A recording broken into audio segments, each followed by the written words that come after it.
Salut, la fonction getAllChildActors nous retourne ici sous forme de tableau, donc tous les acteurs qui sont enfants du blueprint en question dans lequel on travaille. En l'occurrence, là, le blueprint de mon héros.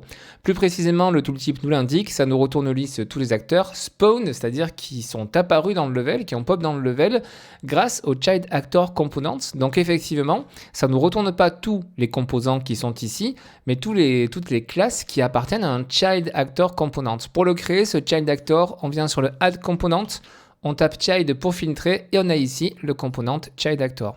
Ceci nous permet tout simplement d'inclure un blueprint dans un blueprint. C'est-à-dire que là, je suis dans le blueprint de mon héros, je sélectionne mon child actor. À ce stade, j'ai aucune classe qui est spécifiée, donc ça ne me retournera rien du tout ma fonction.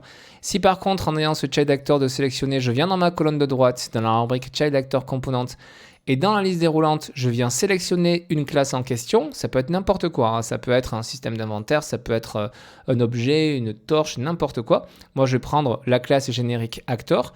Alors à ce moment-là, cette fonction va me retourner effectivement l'acteur en question.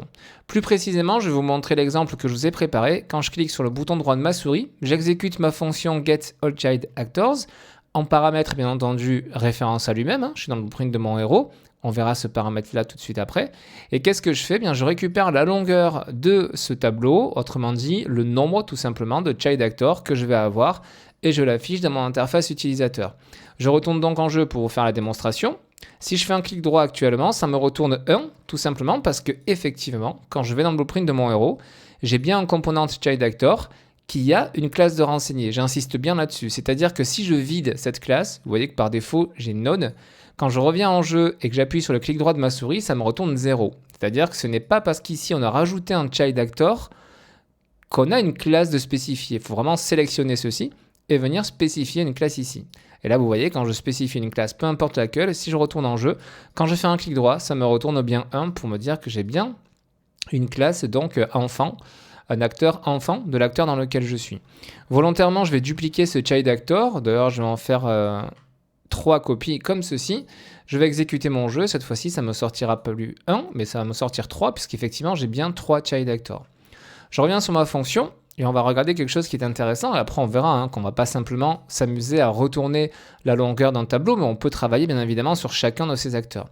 Mais tout d'abord, donc, je vous disais, ce paramètre include descendants. En fait, si c'est coché, ça va tout simplement regarder si la classe que nous venons de renseigner ici, si elle-même n'a pas de child actor. Si elle a des child actors, en cochant cette case, ça va les prendre en compte aussi et ça va nous les retourner ici. Si on décoche cette case, même si les acteurs en question que l'on va venir sélectionner ici ont eux-mêmes des child actors, ça ne les prendra pas en compte. Exemple tout de suite, je vais créer une nouvelle classe. Donc je prends un blueprint de type actor que je vais appeler bp_test. J'ouvre ce blueprint et à l'intérieur de ce blueprint, je vais rajouter un child actor. Ce child actor, je le sélectionne et je vais mettre, qu'est-ce que je pourrais mettre? Je vais mettre par exemple un émetteur, un système de particules, peu importe. Donc maintenant, j'ai bien mon acteur bp_test qui lui-même a un child actor. Je peux fermer ceci et je reviens dans le blueprint de mon héros. Je vais simplifier au maximum, je garde qu'un child actor. Cette fois-ci, ma classe là, je vais appeler mon bp_test qui est ici et j'enregistre. En décochant le include descendants, ça va me retourner qu'un, c'est-à-dire ça va venir ici, ça va trouver un child actor, ça récupère la classe, oui j'ai une classe, donc du coup j'ai bien trouvé un acteur. Le test tout de suite avec un clic droit, ça me retourne bien 1.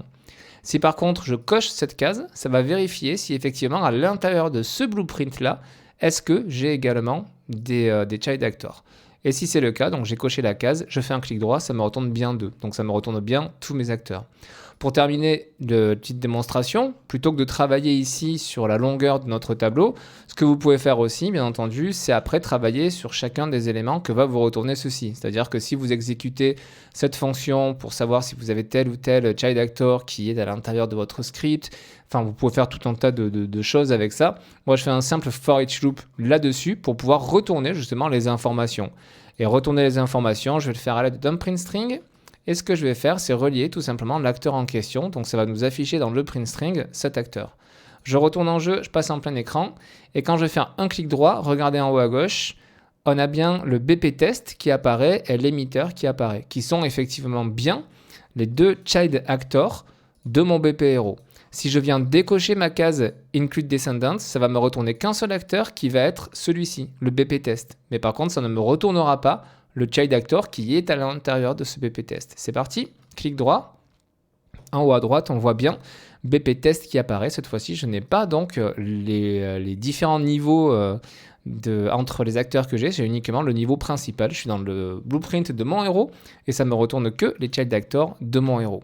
Voilà comment utiliser cette fonction. Libre à vous de l'utiliser comme vous le voulez dans les scripts et n'hésitez pas en commentaire de la vidéo à me dire comment vous utilisez ça. Et si vous avez des questions, cet espace est là pour ça. Ciao!